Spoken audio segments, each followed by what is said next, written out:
The Despia domination continues, and well, between this and Ghosts from the Past, our market literally restarted itself.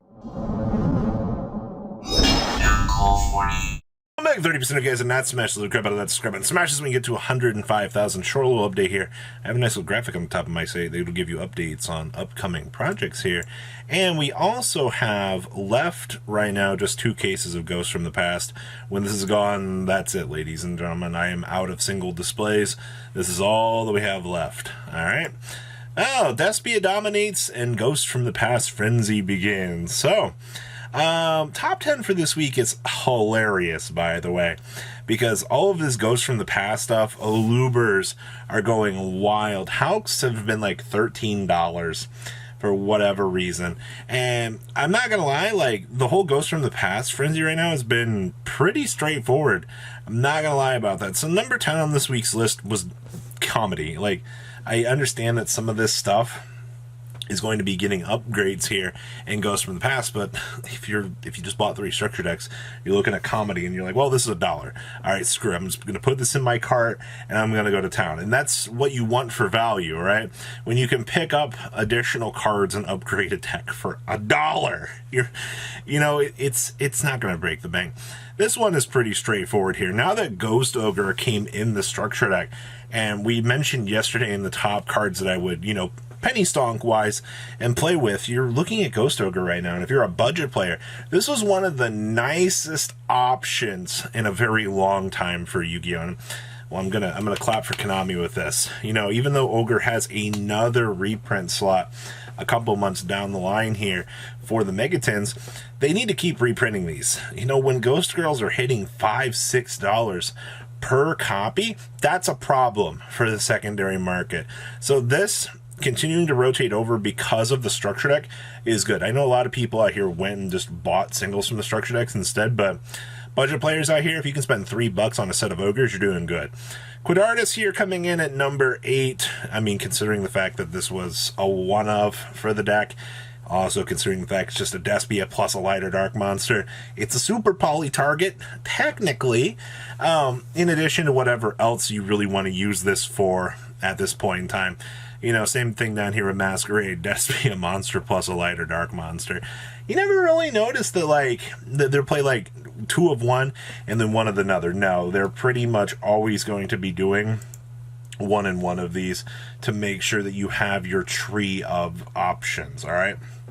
I think that's the most important thing here when you look at this is the skill tree for this is really good. Wow!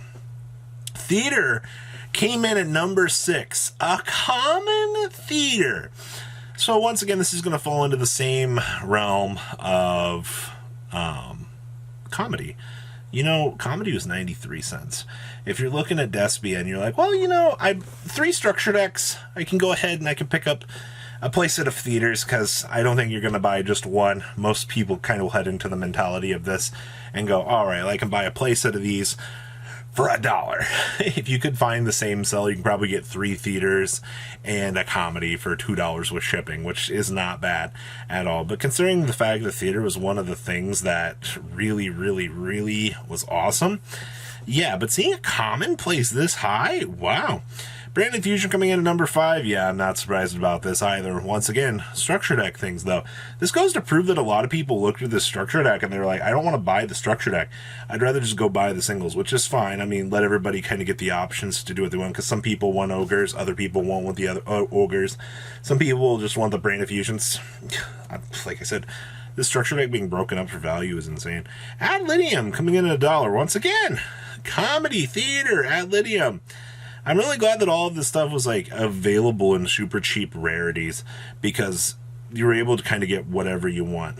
The add-ons or the DLC didn't cost you a lot of money. Tragedy, also same thing here. Yeah, I'm not surprised about this at all. All that DLC really breaking the bank out here. We're officially at, what, $4 for add-ons, minus Quidardus and Masquerade. Branded Opening being the most expensive card, coming in at whole $15, and then Branded Opening slammed in at number 1, and $4, by the way. Woo! Honestly, that's hilarious. Also, DeHark got drop kicks straight out of top 10. That's actually interesting. DeHark was very, very high on the list for a very long time. But I'm not really, besides like the crazier things like Guardian Chimera, which we've seen those things going to the moon. It is pretty interesting seeing like how the market is handling all of this branded stuff. All right. Now, other things to kind of look at in today's market. Ye old sales ban. Now, I've been asked by a few people, hey, Robbie, you said this card was worth picking up. I still think this card is worth having a set of. 100%. Because remember, it's just declare a card name. For the rest of this turn, your opponent can activate cards or the effects of cards with the same original name as a declared card. I call Mirror Jade with this. You can blink an entire Super Poly turn with this. You just can't use that effect for the rest of the duel, but what if it's not a card that we play? There's nothing that specifies on here that it's something that you have to use. And I think that's very important to understand. This has been a relatively big side card in the OCG for a little while in certain decks, but like I said, your price tag's $3 to $4. You're not losing much on this one. All right, so Blackluster Soldier, the Soldier of Chaos. Well, I just want to point out the Ghost Rare from last year, even though like these were very high, they did calm down. You're looking at probably 175. 170 to 175 unverified. But what I think is hilarious about this Blackluster Soldier is the secret rare still is above the ultimate rare in terms of value. This is hilarious to me. There are more ultimates in circulation for the Blackluster Soldier of Chaos, than the stupid original secret rare. What does that tell you, ladies and gentlemen? Was it short printed? I mean, it's Battles of Legend. I wouldn't be surprised.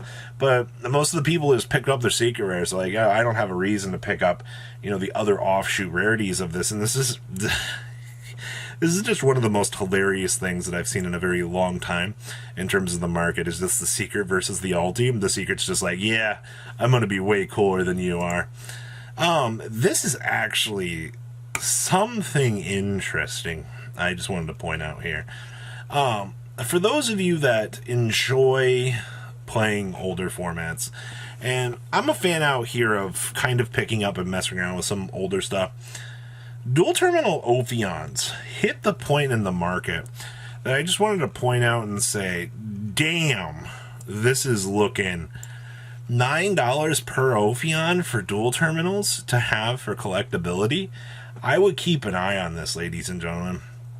There's just something about this that I just want to give a warning about, because I would make sure I have a set of these. I love Evil Swarm to death. It's one of my favorite decks in the game. And yeah, they really hit low price. Also, Tribricky kits are $9 Like, I did not foresee this getting so much worse for whatever reason, but for some reason, ladies and gentlemen, they continue to go up. The fact it hasn't gotten reprinted either, I think, is the thing that's hurt this thing the most, but someday. Infinitrack Anchor Drills, $6, $3. Now, considering some of the other Infinitrack stuff that's a little bit more expensive, good news is if you're somebody out here that wants to kind of mess around with Earthbox, you can still get the stuff. It's not unobtainable, but it continues to go up. Light and Darkness Dragons from Retro Packs. Wow. $300. $400 for near mint. Last one sold $280, $300. I have 9 of those. The Secrets, on up we go. $55. Wow. Amazing. It really is, it's something. Ultras, how much are these now?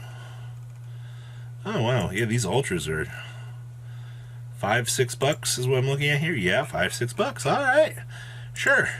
I just wanted to give a shout out here to Kaias. You gotta thank the older formats for doing their job here. $450.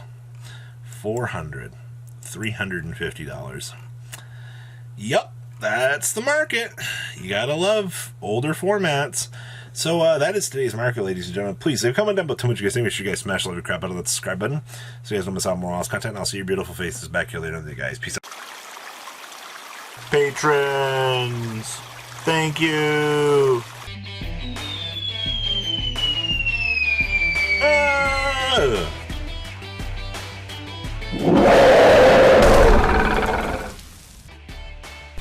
Thank you so much for watching. Check out these other videos.